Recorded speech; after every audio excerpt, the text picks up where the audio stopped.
नमस्कार students, I am वर्षा गुप्ता।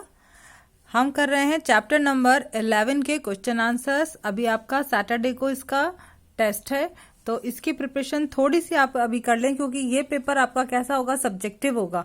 और subjective paper के अंदर आपको थोड़ा डिस्क्रिप्शन डिटेल में आंसर्स लिखने होंगे, तो आंसर्स लिखने का पैटर्न भी आप थोड़ा सा इस वीडियो के अंदर समझ लीजिए। पहले मैं थोड़े से ऑब्जेक्टिव क्वेश्चंस कर रही हूँ, इस पर आपके शॉर्ट क्वेश्चन भी बन सकते हैं, तो ये भी आपको क्लियर होने जरूरी है। फर्स्ट क्वेश्चन है हमारा, शीघ्र नाशी वस्तुओं का बाजार होता है। ऐसी वस्तुएं जो शीघ्र नष्ट हो जाती हैं, उनका बाजार कौन सा बाजार होता है? उनका बाजार स्थानीय बाजार होता है ना। राष्ट्रीय और अंतर्राष्ट्रीय बाजार जो होते हैं ना, वो तो जो ड्यूरेबल गुड्स होते हैं, जो कि नाशवान नहीं होती हैं, शीघ्र नाशवान नहीं होती हैं, और लॉन्ग टर्म तक जिनको कि हम सुरक्षित रख सकते हैं, ऐसी वस्तुओं का बाजार राष्ट्रीय और अंतर्राष्ट्रीय होता है। लेकिन जो शीघ्र नाशी है वस्तुएं, उनका बाजार स्थानीय बाजार होता है। जैसे सब्जियां हैं, हरी सब्जियां हैं और दूध है, ये सब बाजार कैसे होते हैं? इनके ज्यादातर स्थानीय बाजार ही पाए जाते हैं। ठीक है, इसके बाद हमारा नेक्स्ट क्वेश्चन है, प्रतियोगी बाजार में वस्तु की कीमत का निर्धारण कैसे होता है?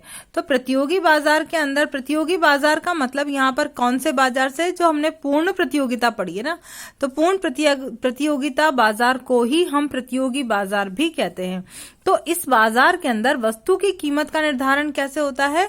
विक्रेता के द्वारा नहीं, मांग व पूर्ति के साम्य से। कैसे होता है कि जिस बिंदु पर मांग और पूर्ति दोनों बराबर होते हैं, उसी बिंदु पर कीमत का निर्धारण होता है। ये जो हमने डायग्राम देखी, इसके अंदर पढ़ा था कि ये हमारा कर्व होता है, ये डिमांड कर्व होता है, डीडी होता है, और इस तरह से ये हमारा एसएस होता है। तो जहां पर ये दोनों एक दूसरे को काटते हैं, वहीं पर प्रतियोगी बाजार के अंदर ये कीमत निर्धारित होती है ना। और ये कितनी मात्रा बेचेगा उद्योग, एक कितने मात्रा प्रतियोगी बाजार में बेची जा रही है? ओक्यू मात्रा ओपी कीमत पर बेची जा रही है। ठीक है, नेक्स्ट क्वेश्चन हमारा देखिए, प्रतियोगी बाजार में दीर्घकाल में फर्मों को प्राप्त होता है। दीर्घकाल में फर्मों को प्रतियोगी बाजार को ये वही पूर्ण प्रतियोगी बाजार है। अब इसके अंदर देखिए आप कि जो भी फर्में होती है ना, नई फर्मों के प्रवेश, एक आपने इसमें विशेषता पढ़ी थी कि प्रतियोगी बाजार में फर्मों के प्रवेश और बहिर्गमन की स्वतंत्रता होती है। ठीक है, अब अगर फर्मों को लाभ हो रहे होते हैं, है ना, अगर फर्मों को असामान्य लाभ हो रहे होते हैं, तो नई फर्में इससे प्रभावित होती हैं और उद्योग में प्रवेश करती हैं, क्योंकि इसमें प्रवेश और बहिर्गमन की पूरी स्वतंत्रता है। तो इसलिए ऐसे फर्मों के अंदर ये बाजार में प्रवेश करती हैं, और जो लोगों फर्मों को असामान्य लाभ प्राप्त हो रहे होते हैं ना, वो किस में बदल जाते हैं? वो सामान्य लाभ में बदल जाते हैं, क्योंकि ज्यादा फर्में आ जाती हैं, उत्पादन ज्यादा हो जाता है। तो असामान्य लाभ, जो एबनॉर्मल प्रॉफिट्स होते हैं, असामान्य लाभ होते हैं, वो सामान्य लाभ में बदल जाते हैं। इसी तरह से अगर मान लीजिए फर्मों को हानि हो रही है, प्रतियोगी बाजार में अगर फर्मों को हानि हो रही है, तो क्या होगा कि जो फर्में हानि वहन नहीं कर सकती, है ना, हानि वहन करने का मतलब है कि उनको इतनी भी लागत, जो कीमत है, उनको इतनी भी कीमत नहीं मिलती कि उनसे उनकी लागत पूरी हो जाए। तो ऐसी फर्में जो हानि वहन नहीं करती हैं, वो उद्योग को छोड़ के बाहर चली जाती हैं। तो वापस से क्या होगा, जब कुछ फर्में उद्योग को छोड़ के बाहर चली जाएंगी, तो उत्पादन में कमी आ जाएगी, है ना, कुल उत्पादन जो है वो घट जाएगा, और जिससे वापस से कीमत के बढ़ने से फर्मों की हानि सामान्य लाभ में बदल जाएगी। तो स्टूडेंट्स, इस क्वेश्चन का आंसर क्या होगा कि प्रतियोगी बाजार में दीर्घकाल में फर्मों को क्या प्राप्त होता है? सामान्य लाभ प्राप्त होते हैं। अल्पकाल में तो असामान्य लाभ, हानि और सामान्य लाभ तीनों कंडीशन हो सकती हैं, लेकिन दीर्घकाल में केवल सामान्य लाभ ही प्राप्त होते हैं। फोर्थ क्वेश्चन हमारा है कि इसके अंदर क्रेता व विक्रेताओं की संख्या किस बाजार में अत्यधिक होती है? तो कौन से बाजार में अत्यधिक होती है? वो होती है सबसे ज्यादा एकाधिकारात्मक प्रतियोगी बाजार में। क्यों होती है? सॉरी, एक मिनट। अल्पाधिकार में कितनी होती है? अल्पाधिकार में कम होती है। कितने होंगे? कम से कम 10, 15 है ना अल्पाधिकार में। पूर्ण प्रतियोगी बाजार, पूर्ण प्रतियोगी बाजार के अंदर क्रेता और विक्रेता, यहाँ पर देखिए हम अत्यधिक, अत्यधिक का मतलब इन्होंने क्या लिया है, असंख्य से लिया है। असंख्य का मतलब हो गया कि अनंत क्रेता और असंख्य विक्रेता, बहुत ज्यादा क्रेता और बहुत ज्यादा विक्रेता होते हैं। तो ये वाला केवल किस में होते हैं, केवल पूर्ण प्रतियोगी बाजार में होते हैं। इसके बाद हमारा नेक्स्ट है राजस्थानी चूंदड़ी। राजस्थानी चूंदड़ी का बाजार कौन सा कहलाएगा? अब राजस्थान में ही मिलेगी ना राजस्थानी चूंदड़ी, तो है ना, हर जगह तो मिल नहीं जाएगी। तो अंतर्राष्ट्रीय बाजार में हर जगह मिलेगी, लेकिन वो क्वालिटी, वो वैरायटी नहीं मिलेगी जो राजस्थानी चूंदड़ी के नाम से प्रसिद्ध है। तो राजस्थानी चूंदड़ी का बाजार कहाँ पर होगा? प्रादेशिक बाजार कहलाएगा, है ना, क्योंकि इसका संबंध किससे है? राजस्थान से है। अब देखिए आप क्वेश्चंस पर आइए। बाजार शब्द को परिभाषित कीजिए। तो ये परिभाषा हमने आपको लिखा रखी नोट्स के अंदर। विशिष्ट बाजार के कोई 2 उदाहरण। अब विशिष्ट बाजार कैसे हो गया? जैसे कपड़ा बाजार हो गया, है ना। तो कपड़ा बाजार क्या है? एक विशिष्ट बाजार जहां पर कि केवल विशिष्ट चीजें ही मिलती हैं। या फिर आप इसके अंदर सब्जी मंडी ले सकते हैं, बर्तन बाजार ले सकते हैं, या आपका ये सोने चांदी का बाजार ले सकते हैं, जेवरात का बाजार ले सकते हैं, है ना। तो ये इस तरह के जो बाजार होंगे वो कौन से बाजार कहलाते हैं? विशिष्ट बाजार, जहां पर पर्टिकुलर कोई वस्तु ही मार्केट के अंदर बेची जाती है।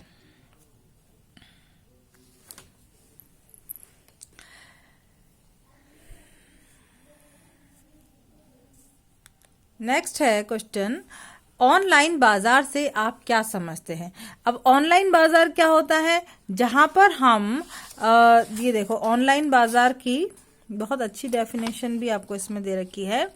गेरा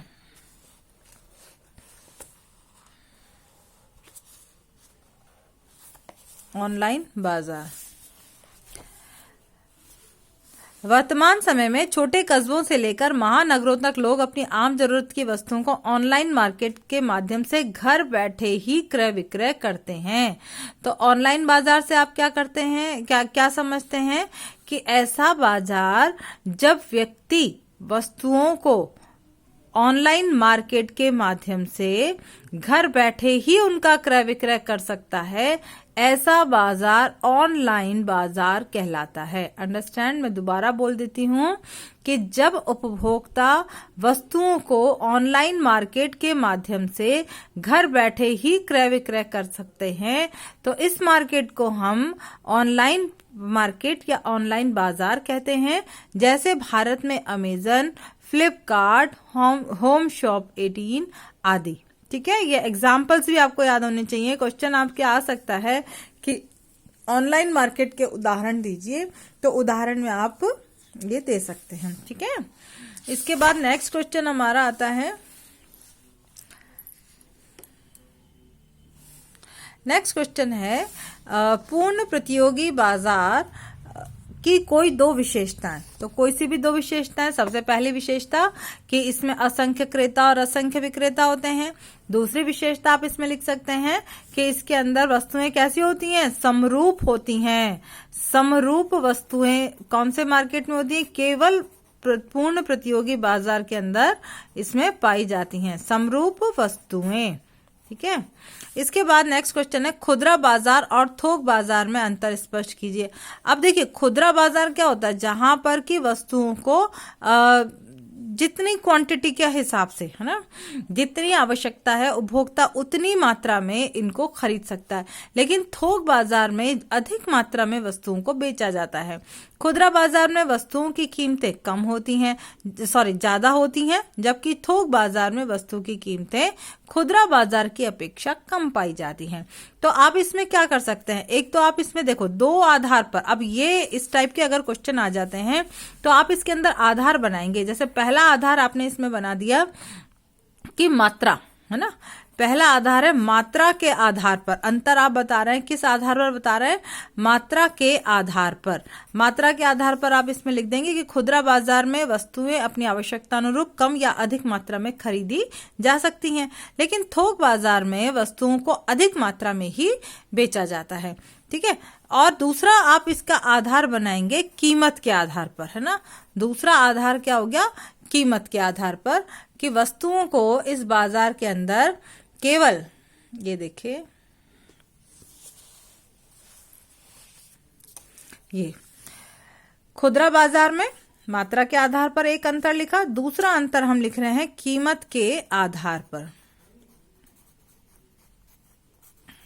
ना। तो ये आप इसके आधार पर इसमें लिख देंगे। खुदरा बाजार में कीमत कम होती है, खुदरा बाजार में जो है कीमत स्तर ज्यादा होता है, जबकि थोक बाजार में चूंकि हम ज्यादा क्वांटिटी में, ज्यादा मात्रा में वस्तुओं को खरीद रहे हैं, इसलिए कीमत खुदरा बाजार की तुलना में कम पाई जाती है। इसके बाद आता है नेक्स्ट क्वेश्चन, अति अल्पकालीन बाजार से आप क्या समझते हैं, रेखा चित्र द्वारा स्पष्ट करो। तो अति अल्पकालीन बाजार ये वो बाजार है जिसके अंदर समयावधि बहुत कम होती है, और इस बाजार में जो कम समय के लिए होता है ना बाजार, वो कौन सा होता है, अति अल्पकालीन बाजार होता है। इस बाजार में सामान्यतया शीघ्रनाशी वस्तुओं को ही रखा जाता है। इस बाजार में कौन सा वस्तुएं आती हैं, शीघ्रनाशी, जो कि शीघ्र नाशवान है। और फिर उसके बाद में आप इसका जो ये रेखा चित्र है ना आपका, ये वाला, जिसके अंदर पूर्ण, अब इसमें आपको बताना पड़ेगा कि अति अल्पकालीन बाजार के अंदर क्या होता है, वस्तु की पूर्ति पूर्णतया बेलोचदार होती है। ये जो वक्र स्ट्रेट लाइन आपको नजर आ रही है ना, ये किसकी आ रही है, पूर्णतया बेलोचदार पूर्ति वक्र। इस पर एक क्वेश्चन ये भी बन सकता है कि पूर्ण प्रतियोगी बाजार में वस्तुओं का पूर्ति वक्र कैसा होता है, तो पूर्णतया बेलोचदार होता है, ठीक है। इसके बाद नेक्स्ट क्वेश्चन है, समय के आधार पर बाजार को वर्गीकृत कीजिए। तो आप ये कर ही देंगे आराम से। पूर्ण प्रतियोगी बाजार से आप क्या समझते हैं, स्पष्ट कीजिए। तो इसमें आपको डेफिनेशन लिखनी है कि पूर्ण प्रतियोगी बाजार किसे कहते हैं, ना। पूर्ण प्रतियोगी बाजार की जो ये डेफिनेशन है आपकी, ये एक तो देखो इसके अंदर ये लिखना है, देखिए, बाजार का वह स्वरूप जिसमें क्रेता व विक्रेताओं की अत्यधिक संख्या होने पर वस्तु विशेष की कीमत को कोई भी फर्म प्रभावित नहीं कर सकती, है ना। संख्या बहुत ज्यादा होती है तो इसके अंदर, और पूर्ण प्रतियोगी बाजार में वस्तु की कीमत का निर्धारण उद्योग द्वारा, ये लाइन आप इसके अंदर लिखेंगे कि पूर्ण प्रतियोगी बाजार में वस्तु की कीमत का निर्धारण उद्योग द्वारा की गई पूर्ति तथा मांग के साम्य से होता है, ना। पूर्ति और मांग के साम्य से कीमत का निर्धारण होता है। और फिर उसके बाद में ये जो प्रोफेसर श्रीमती जॉन रॉबिन्सन की डेफिनेशन है कि पूर्ण प्रतियोगिता तब प्रचलित होती है जबकि प्रत्येक उत्पादक के उत्पादन के लिए मांग पूर्णतया लोचदार होती है। ये देखिए आप इसके अंदर ये रहा आपका ये वक्र है, ये वाला जो वक्र है ना, ये AR इक्वल्स टू MR, ये AR इक्वल्स टू जो MR है, ये कैसा वक्र है, पूर्णतया लोचदार। ये वक्र क्या कहलाता है, पूर्णतया लोचदार। मांग वक्र है ये जो है AR और MR, ये मांग वक्र भी होता है और ये पूर्णतया लोचदार होता है, ठीक है। तो ये पूछा जा सकता है पूर्ण प्रतियोगी बाजार में मांग वक्र कैसा होता है, तो ये होता है पूर्णतया लोचदार मांग वक्र होता है। तो ये डेफिनेशन आपको इसके अंदर लिखनी है जिसमें आपका आ जाए कि पूर्ण प्रतियोगिता से आप क्या समझते हैं। इसके बाद आपका नेक्स्ट क्वेश्चन है निबंधात्मक प्रश्न में। ये मैं समझती हूँ कि आप बहुत अच्छी तरह से कर सकते हैं क्योंकि आपको पूरे नोट्स के अंदर इसमें बता दिया गया है। पूर्ण प्रतियोगी बाजार की प्रमुख विशेषताओं का वर्णन कीजिए। तो हमने इसकी करीब 7-8 विशेषताएं करी हैं। उन 7-8 विशेषताओं की आपको सारे पॉइंट्स लेने। ये ध्यान रखें, ऐसा नहीं है कि आप 4 या 5 पॉइंट्स लेकर के ही खत्म कर दें। अगर ये क्वेश्चन आ जाता है तो आपको इसमें सारे पॉइंट्स कवर करने हैं, चाहे उनकी डिटेल आप अकॉर्डिंग टू टाइम शॉर्ट कर दें, लेकिन पॉइंट्स सारे आने चाहिए, ठीक है। और सबसे पहले निबंधात्मक प्रश्न जब आप अटेंड करेंगे तो पहले इस प्रश्न के अंदर, जैसे सपोज ये प्रश्न आ जाता है तो आपको इसमें लिखना पड़ेगा पहले पूर्ण प्रतियोगी बाजार क्या होता है, उसकी डेफिनेशन लिखनी पड़ेगी, उसके बाद उसकी विशेषताओं को आप एक्सप्लेन करेंगे। नेक्स्ट है प्रतियोगी बाजार में उद्योग का कीमत निर्धारण एक उपयुक्त रेखा चित्र की सहायता से स्पष्ट करें। यह भी मैंने आपको अपने वीडियोस के अंदर बता रखा है कि उद्योग किस तरह से मांग और पूर्ति के द्वारा कीमत का निर्धारण करती है। हमने इसको टेबल भी बना रखी है, उस टेबल से आप इसको एक्सप्लेन करेंगे। फिर उसके बाद आपका थर्ड क्वेश्चन आता है, वस्तु की इकाइयां इन्होंने दे रखी हैं और इसके साथ ही इसके अंदर दे रखा है AR दे रखा है। AR मतलब औसत आगम दे रखे हैं। अब इससे आपको क्या निकालना है, कुल आगम निकालना है और MR निकालना है। कुल आगम कैसे निकालेंगे, देखिए AR TR इक्वल्स टू क्या होता है, TR is equals to AR into Q, है ना, ये इसका फॉर्मूला होता है। तो हम क्या करेंगे, इसको AR को हम इससे Q से, ये हमारा क्या है Q है, इससे मल्टीप्लाई करते चलेंगे। 8 है ये, तो 8 1 जा 8, 8 2 जा 16, 8 3 जा 24, 8 4 जा 32, 8 5 जा 40 और 8 6 जा 48। इस तरह से ये हमारा TR आ गया। और MR क्या हो जाएगा, TR को जो चेंज जितना TR में हो रहा है वो MR आ जाएगा। तो first it 16 minus 8 is equals to 8, 24 minus 16 equals to also 8 and then also 8 और 8। तो इसमें आप देख रहे हैं ना, AR और MR दोनों इक्वल है। AR is equals to MR।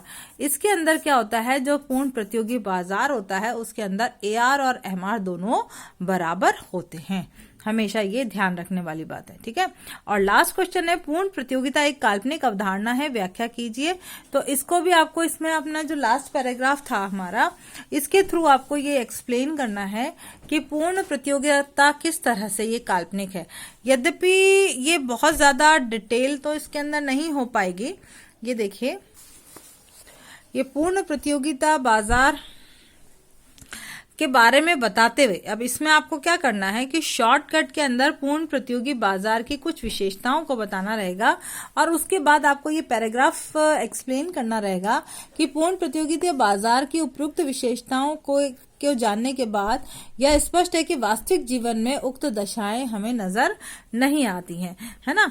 इसमें क्या होता है कि इनमें से कोई ना कोई विचलन अवश्य होता है। ये दशाएं आदर्शतम स्थिति को दर्शाती हैं जो कि वास्तविक और व्यवहारिक जगत में दिखाई नहीं देती हैं।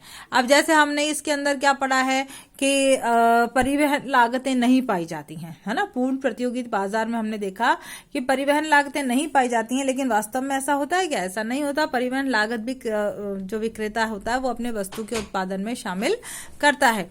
इसके अलावा है कि उक्त दशाओं में वास्तविक अनुपस्थिति होने से बाजार में क्रेताओं और विक्रेताओं में प्रतियोगिता पूर्ण नहीं होती है। तो ये जो कारण है कि एक वस्तु समरूप होती है, कि ये भी कारण आप इसमें लिख सकते हैं कि वस्तुएं जो समरूप इसके अंदर होती हैं वो वास्तव में वास्तविक जगत में ऐसा नहीं होता है। वास्तव में वस्तुओं के अंदर भिन्नता पाई जाती है। तो इस तरह के अगर क्वेश्चन आ जाए तो आप इसको थोड़ा सा पुराना, यानी पूर्ण प्रतियोगिता की विशेषताओं को लेते हुए फिर आपको उसकी वास्तविक स्थिति को बताना है कि वास्तव में पूर्ण प्रतियोगिता की जो अवधारणा है वो एक काल्पनिक अवधारणा है। ओके स्टूडेंट्स, ठीक से अपने एग्जाम की प्रिपरेशन कीजिए और टाइम से अपना जो आपका टाइम लिमिट है उसके अंदर अपना क्वेश्चन पेपर पूरा करके उसको तुरंत मेरे व्हाट्सएप नंबर पर सेंड कर देंगे। Okay students, thank you and have a nice day.